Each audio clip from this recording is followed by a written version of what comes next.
A stream of people is arriving in the Swedish capital Stockholm.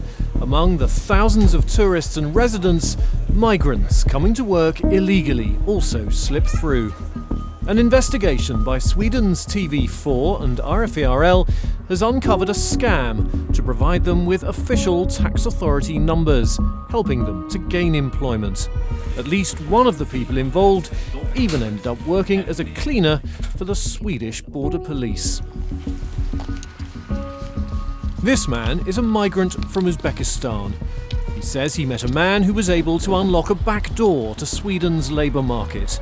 To protect his identity, TV4 gave him the name Jazur, and his voice has been replaced. My friends met him.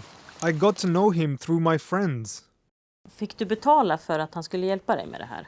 About $200 at that time. Right now, I don't know how much they pay. This library in a suburb of Stockholm was the unlikely spot to seal the deal.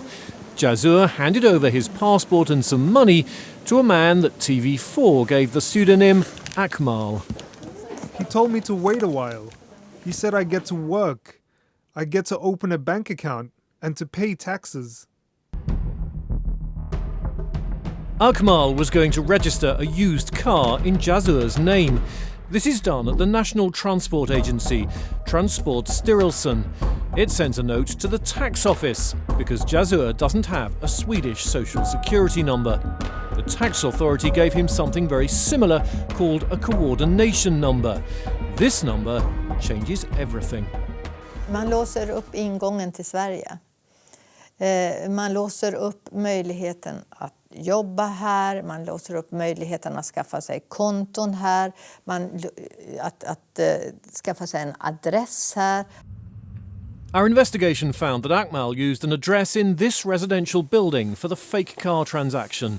Documents from the transport agency show the address used to register used cars more than 1,000 times in the last 3 years. When we visit, Akmal isn't home, so we phone him up.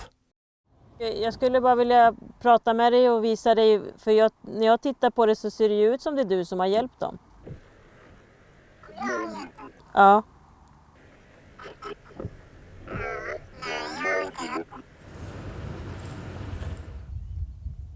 Most of the 1,000 or so people who gained tax authority numbers from Akmal were men, but there were also some women.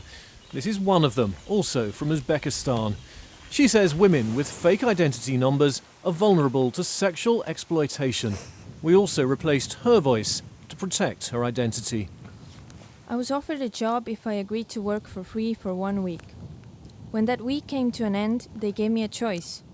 Either you sleep with the boss or you won't get the job. What choice do you have?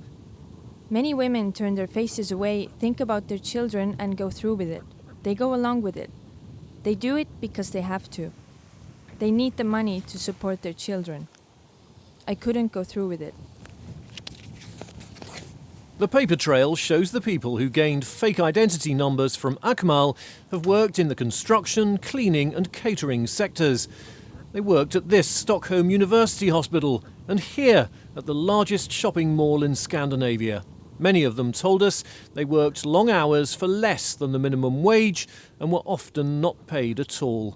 The work is often outsourced via various agencies. The companies concerned have said they were misled by the fake identity numbers and were not doing anything wrong intentionally. But leading fraud specialist Anders Björkenheim is skeptical. De har gjort det till sin affärsidé, eller i varje fall vissa delar av det, att baka in de här bland de andra anställda. Vi ställer inga frågor, det har ett samordningsnummer, kanske som har ett bankkonto. Totalt, tillsammans med svartarbete och alltihopa, så är det här ingenting annat än myndighetsassisterat slavarbete.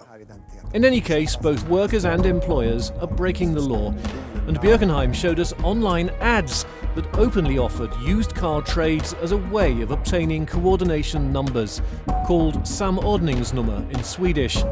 Akmal, it seems, is not the only person exploiting a loophole to channel illegal cheap labour in Sweden.